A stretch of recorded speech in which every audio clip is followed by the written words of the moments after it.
Post ಯುವಕನ ವಿರುದ್ಧ ಪ್ರಕರಣ ದಾಖಲು.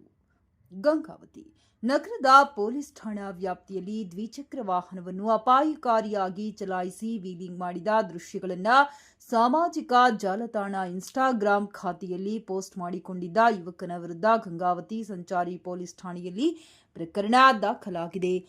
ಸಾರ್ವಜನಿಕರ ಜೀವಕ್ಕೆ ಅಪಾಯ ಉಂಟಾಗುವ ರೀತಿಯಲ್ಲಿ ರಸ್ತೆ ಮೇಲೆ ವೀಲಿಂಗ್ ಮಾಡಿರುವ ವಿಡಿಯೋ ಸಾಮಾಜಿಕ ಜಾಲತಾಣಗಳಲ್ಲಿ ವೈರಲ್ ಆಗುತ್ತಿದ್ದಂತೆ ಗಂಗಾವತಿ ಸಂಚಾರಿ ಪೊಲೀಸ್ ಠಾಣೆಯ ಪಿಎಸ್ಐ ಶಾರದಮ್ಮ ಅವರು ಪ್ರಕರಣವನ್ನು ಗಂಭೀರವಾಗಿ ಪರಿಗಣಿಸಿ ಯುವಕನ ವಿರುದ್ಧ ಕಾನೂನು ಕ್ರಮ ಕೈಗೊಂಡಿದ್ದಾರೆ. ಸಂಚಾರಿ ನಿಯಮ ಉಲ್ಲಂಘನೆ ಹಾಗೂ ಸಾರ್ವಜನಿಕ ಸುರಕ್ಷತೆಗೆ ಧಕ್ಕೆ ಉಂಟು ಮಾಡಿದ ಆರೋಪದ ಅಡಿ ಪ್ರಕರಣ ದಾಖಲಿಸಿಕೊಂಡಿರುವ ಪೊಲೀಸರು ಇಂತಹ ಅಪಾಯಕಾರಿ ಸಾಹಸಗಳಲ್ಲಿ ತೊಡಗಬಾರದೆಂದು ಯುವಕರಿಗೆ ಎಚ್ಚರಿಕೆ ನೀಡಿದ್ದಾರೆ.